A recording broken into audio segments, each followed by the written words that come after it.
5e édition des JIFAC, Journée africaine de l'écologie et du changement climatique. Pour cette édition tenue dans la région du Poro, l'accent est mis sur la formation des jeunes aux emplois verts. 200 jeunes ont reçu des rudiments sur les métiers écologiques. Une initiative du ministère de l'Environnement et du Développement durable qui cadre avec l'année de la jeunesse décrétée par le chef de l'État. Le président de la République, son Excellence M. Alassane Ouattara, a initié le programme jeunesse du gouvernement 2023-2025 qui vise à adresser la problématique de l'insertion socio-professionnelle des jeunes et de l'amélioration de leur employabilité. Ce qui cadre bien avec le thème de cette 5e édition des JIFAC, innovation écologique et opportunités d'emploi vert pour la jeunesse. Les JIFAC visent aussi à enclencher un processus dynamique de transition écologique durable dans les collectivités. La commune de Kourougou va bénéficier du statut de ville verte. Les documents de l'opéralisation de ce projet sont remis aux autorités locales par le ministre de l'Environnement et du Développement durable. Jean-Luc Assis annonce des bonnes nouvelles pour la mise en œuvre de ce projet. J'ai donc instruit la direction de la coopération internationale et de la mobilisation des financements à l'effet d'élaborer une stratégie ville verte pour la commune de Kourougou. Et mieux, de rechercher les financements nécessaires pour sa mise en œuvre. Pour réduire la consommation de bois énergie et diminuer les expositions à la chaleur et au risque de maladies, des foyers écologiques sont distribués aux ménages. Le ministre Jean-Luc Assis avait à ses côtés le ministre des Mines, du Pétrole et de l'Énergie, Mamadou Sangafoua Koulibaly. Les JIFAC 2023 prennent fin le 8 juillet prochain à Touba.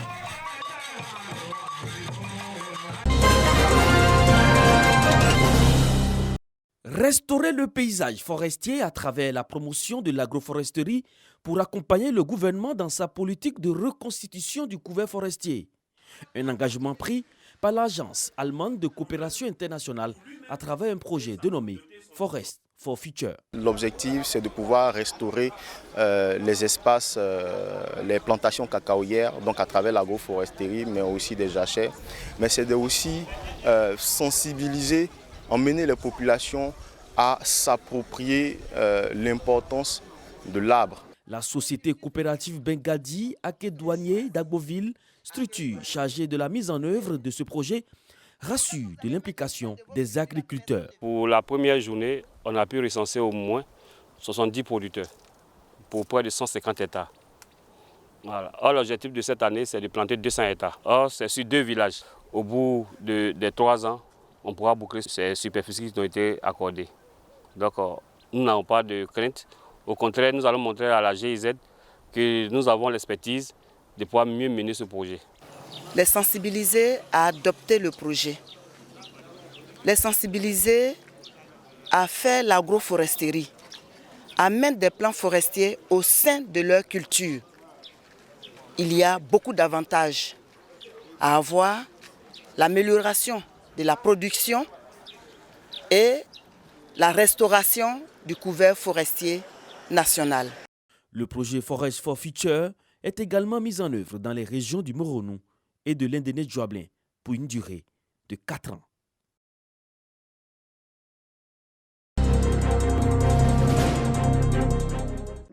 « 84 meilleurs, dont les majors de chaque niveau du lycée Dominique Ouattara et du collège moderne de Kong, récompensés pour la qualité du travail abattu durant les 3 trimestres de l'année scolaire. Une célébration à l'occasion d'une journée de l'excellence et du mérite au lycée Dominique Ouattara. Il s'agit pour les initiateurs de féliciter et d'encourager les élèves à avoir le goût du travail. Les élèves Konaté Naoussé Ousmane Junior, en classe de 6e, et Barry Bibata, en classe de 3e, ont obtenu les super prix d'excellence avec respectivement 18,65 et 18,35 de moyenne annuelle. Les autorités administratives et les responsables de l'école félicitent les enseignants des 2 établissements et exhortent les élèves à plus d'ardeur au travail. Cette cérémonie vise à récompenser les meilleurs élèves, à encourager les moins méritants, à cultiver surtout et à rechercher l'excellence tout au long de leur parcours scolaire. Telle est la vision du professeur Maria Kikone, ministre de l'Éducation nationale et de l'alphabétisation, qui encourage à cet effet les initiatives responsables dans la quête d'une école de qualité. Et je crois que c'est une très bonne occasion pour nous tous et que cela doit éveiller la saine émulation entre nos enfants. Ces meilleurs-là sont nos ambassadeurs. Ils vont bientôt aller à l'évaluation nationale. Que le lycée Dominique Ouattara soit le sanctuaire de l'excellence. Des cartables, des cahiers, des dictionnaires, des romans, des stylos et des crayons composent les contenus des kits scolaires émis aux lauréats en plus des diplômes d'honneur.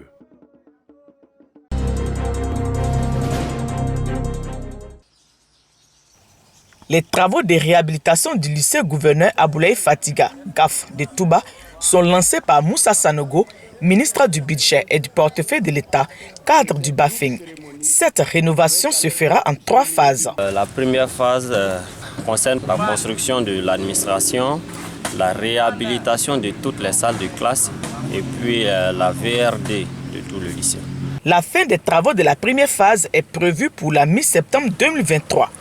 La deuxième phase, qui se fera en 2024, concerne la construction d'une salle multimédia, la transformation du foyer en infirmerie, la réhabilitation de la bibliothèque et des installations sportives.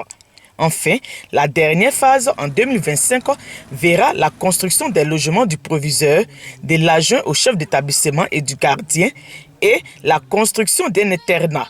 Cette réhabilitation majeure, impulsée par Moussa Sanogo, vise à terme de faire du lycée GAF de Touba un établissement d'excellence. Que le lycée reflète la haute personnalité du nom qu'il porte. Que le lycée soit un lycée d'excellence. Et en tant que proviseur, nous sommes vraiment réjouis. Nous sommes très heureux d'être là aujourd'hui, de travailler à la rénovation de ce lycée, que le lycée soit, on va dire, les infrastructures soient à la mesure de ce grand homme que fut Aboulaye Fatiga, et puis également que son parcours inspire également des enfants qui passeront dans ce lycée. Le lycée gouverneur Aboulaye Fatiga de Touba est le tout premier établissement secondaire de la région du Bafing. Il a ouvert ses portes en 1977. L'effectif de la rentrée 2022-2023 est de 2784 élèves.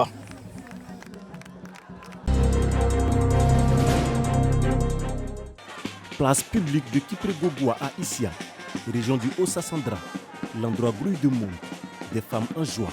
Elles sont à l'honneur ce jour. Venues de tous les quartiers de la ville, ces femmes sont célébrées par un fils de la localité. Le seul mot à 5 lettres, le mot merci. C'est le mot merci. S'il y avait un autre mot à part le mot merci, je l'emploierais. C'est le mot merci. En plus des cadeaux, un chèque de 5 millions de francs CFA mis à disposition pour contribuer à l'autonomisation des femmes d'Issia.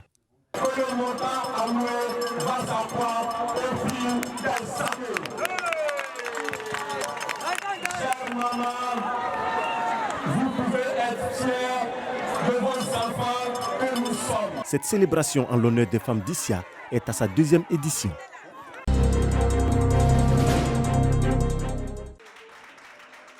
Sourire, joie, larmes, des émotions qui traduisent un rêve qui aboutit. Ces jeunes, au nombre de 12, sont porteurs de projets. Ils ont été sélectionnés dans le cadre du sous-programme concours de plan d'affaires du volet entrepreneuriat, du projet d'infrastructure pour le développement urbain et la compétitivité des agglomérations secondaires PIDUCAS en cours dans les villes de Bouaké et de San Pedro. Les programmes se sont succédés en Côte d'Ivoire avec des espèces qui ont été à chaque fois remis à des lauréats. On sait comment ces espèces-là ont été utilisées, souvent à très mauvais escient. Donc le PIDUCAS et l'IECD, sous l'instigation de la Banque mondiale, ont convenu que pour le concours de plan d'affaires, ça ne sera pas une remise d'espèces, mais la mise en œuvre de l'acquisition et des activités critiques.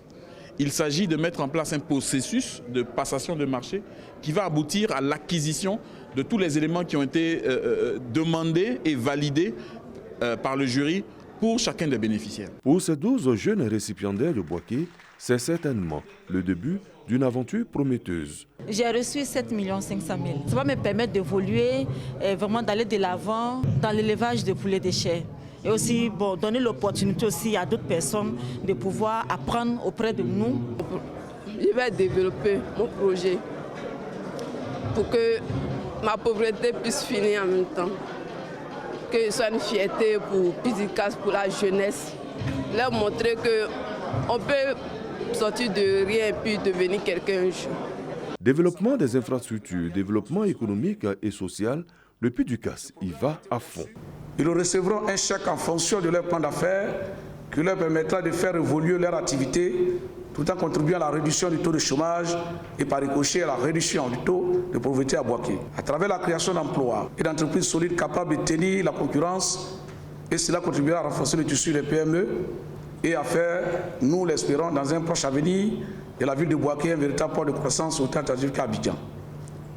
En 2022, lors de la première édition, 20 jeunes avaient reçu un financement global de 139 millions de francs CFA. Tous ces projets sont financés par la Banque mondiale à travers l'Institut européen de coopération et de développement, IECD.